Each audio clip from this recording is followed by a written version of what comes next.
Hello friends, welcome back to the Incredibles. Let us start with the third book, which is The Gulliver's Travels.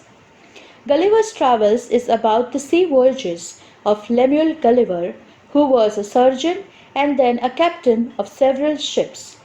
It was written in 1726 as a satire by Jonathan Swift, who was an Irish writer and a clergyman.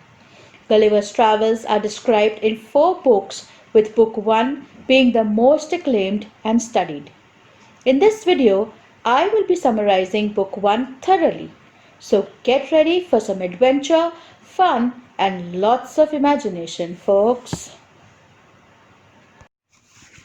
On the merchant ship named Antelope, Gulliver goes on a sea voyage in his role as a surgeon. The ship faces a heavy windstorm and is completely destroyed. Gulliver is the sole survivor and manages to swim to a nearby island named Lilliput. Totally exhausted by the events, he falls asleep. To his surprise, on his awakening, he is captured by the inhabitants of the island who are just 6 inches tall. Just imagine his surprise. They provide him with all the food they can afford and later shift him to a used temple, which is the only place fit to accommodate him by the orders of the emperor of the country. Some Lilliputian archers attack him but are later forgiven by Gulliver. Seeing this nature, the emperor makes Gulliver part of his political office. Since Gulliver takes care of the men and also entertains them, the emperor rewards him with freedom to roam around on the island and also with lots of food. Gulliver also comes to know about the Blefuscudians, who are the oppositions of Lilliputians. Their difference lie on the non-agreement of breaking an egg. The Blefuscudians break their egg in the original style, that is, the big end, whereas the Lilliputians go the other way round. This trivial issue has been their main topic of wars.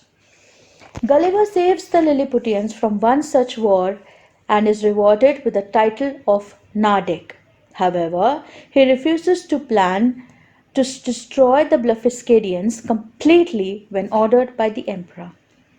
Sometime later, a fire is put out by Gulliver in the palace by urinating on it. The empress is horrified by all this, whereas the emperor is very much annoyed as there are laws on passing water in the palace. But Gulliver is pardoned due to his true motive of helping the Lilliputians.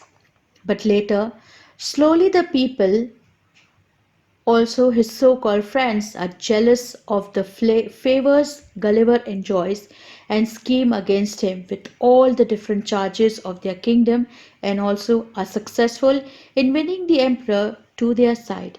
The emperor, although accepts the charges but refuses to kill Gulliver. Instead, he orders to blind and starve him slowly. On hearing this, Gulliver escapes and takes refuge in Blefuscu. Few days later, the Lilliputians demand the Blefuscudians to hand them Gulliver as he is a traitor to their kingdom. The Blefuscudian emperor refuses in hope to get Gulliver on their side as a weapon during war. Gulliver refuses the offer as he has already spotted a ship that can be helpful to him. Gulliver eventually sets sail for home. He is spotted by a British merchant and returns to England at last, reuniting with his family and wife. So, friends, let us get on the review part. As for me, Gulliver's Travels show all the forms of human emotions: anger, hatred, and above all, jealousy being the more dominant of them all. No matter what the size, the emotions take charge and are larger, enormous, and gigantic in all its form. The Lilliputians, although lesser in size, tend to forget all that is done by Gulliver due to their rage that blinds them towards him. Gulliver could have destroyed both the kingdom in a whiff if wanted to, but he chooses a higher path and just walks away, knowing the truth about human nature. Jonathan Swift wrote it as a satire on politics, but for me, it is the pathetic side of a human nature who tends to forget all the good that happens or is given to him and rather dwells on the ignorant and lower side of meek emotions. So, hey friends, I hope you all enjoyed the review. Please don't forget to like, share, subscribe, and comment because I want to know how you are feeling about the reviews.